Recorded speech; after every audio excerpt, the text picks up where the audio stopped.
Hey guys, welcome to Secrets of the Masters, and thank you for joining today for this video. One of the things that I think I need to mention is that Secrets of the Masters means secrets by people who are great achievers or who help other people make great achievements. So it doesn't mean anything like culty or anything like that. It's just great minds. And a lot of these people you probably heard of before. And what I'm trying to do here is bring some of the similar concepts from different people into one video that's saying the same thing to kind of get your mind programmed to react in a certain way to different problems you're having in your life. Maybe you're unmotivated, maybe you're depressed, maybe you have a little bit of anxiety. And the speakers in this video are trying to guide you out of that and to focus on the important things in life and how to get you where you want to go faster. So don't forget to like and subscribe. I appreciate it. The algorithm loves it when you do that. And I'm going to let you jump into the video now. Thank you, guys. Let me promise you, if I can do it, you can do it. Too often people look at me as the after picture and they don't realize just how much I had to crawl through, including low self-esteem, massive insecurities, crippling anxiety. At one point, I couldn't even tell a story in front of 5 people in my own family because my voice was shaking. I was so freaked the fuck out.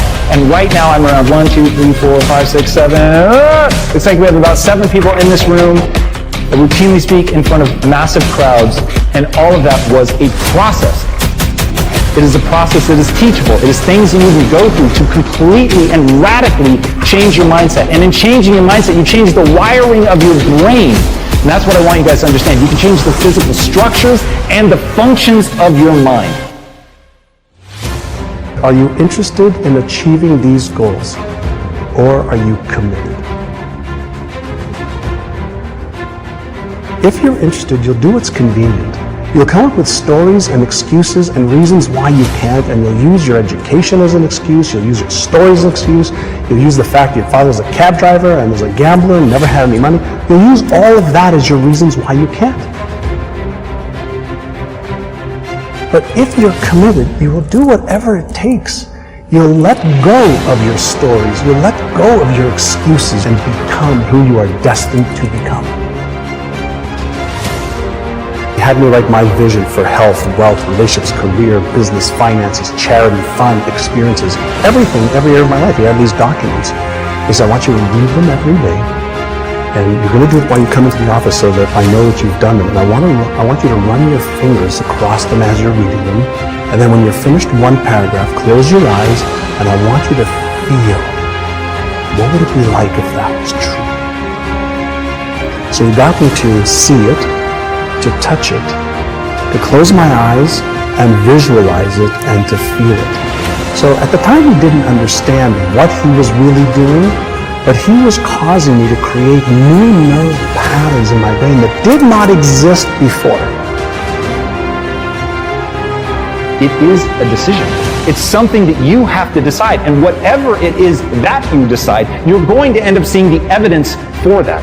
So you have to be really careful whether you decide that life is difficult, it's this slew of things that's coming at you that's trying to break you and nothing ever good happens to you, or if you choose to believe, no matter what happens to you, you can always choose your response. You can always choose to believe that it's happening for you and not to you. And in that perspective, in having that mindset, then you're going to begin to look for the solutions. You're going to look for the ways out. You're going to look for the lesson that you can learn in the hardship.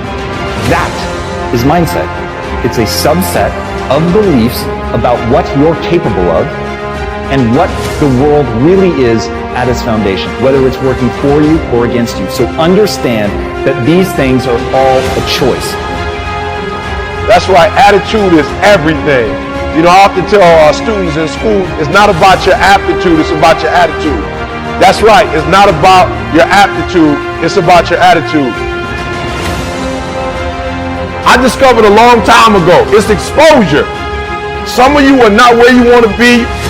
You're not doing what you want to do because you've never been exposed to it before. And that's how my life changed when I started hanging around millionaires. When I started hanging around successful business owners. When I started hanging around success, it rubbed off on the kid. Are you hearing me? I took those principles and bam, took them to another level. because I got to get you to go from behavior to mentality, because I told you before, I've studied great people, millionaires and billionaires and people who succeed in what they do, and I realized that the difference is it's not a behavior. It's not something that they do. It's not something that they get to when they want to. It's not a feeling. Some of y'all, for real, you still on feelings. When you feel like doing it, you do it. When you don't feel like doing it, you don't. And so for you, it's a feeling, right? It's a feeling. For them, it's a mentality. It's a way of life. It's what they eat. It's what they sleep. It's what they drink. It's who they are. It possesses them. Are you interested in achieving these goals, or are you committed?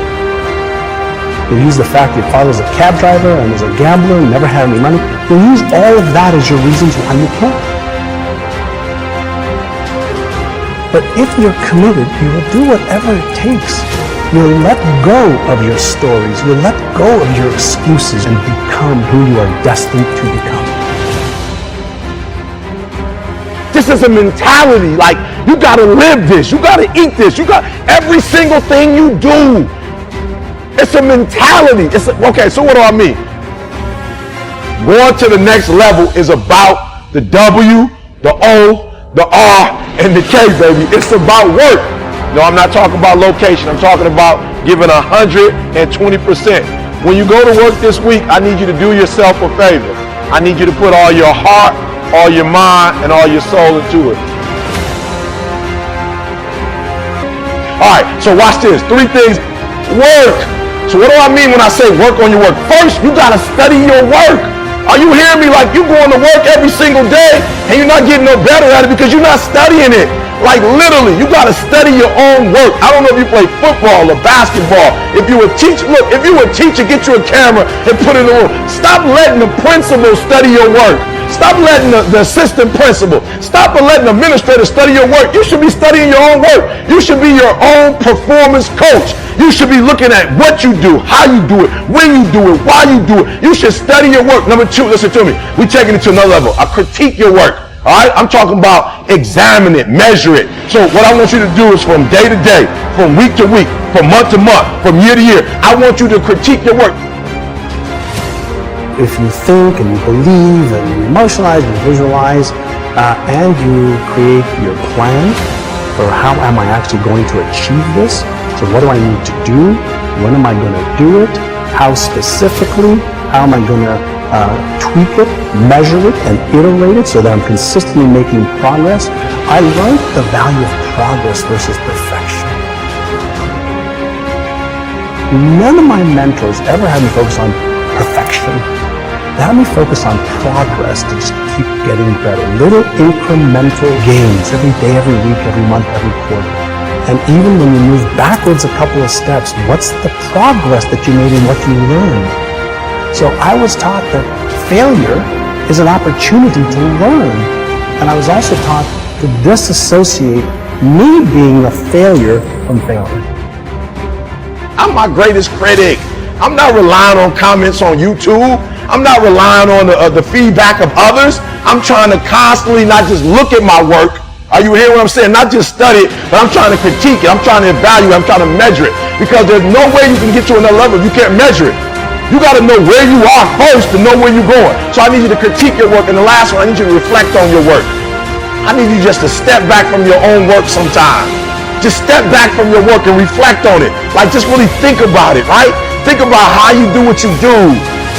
120%. Give it all you got. Because often in life, you will never get to the next level. Listen to me, you will never get to the next level just off talent. A lot of it has to do with attitude. So I don't care if you don't like your boss. I don't care if you don't like your job. When you go to work this Monday, Tuesday, Wednesday, Thursday, Friday, give it 120%. The W, the O, the R, the K. I need you to upgrade your work. I'm talking about all your soul, all your heart, and all your might. When mentally you want it, in your spirit, in your soul, when you want it, it will happen.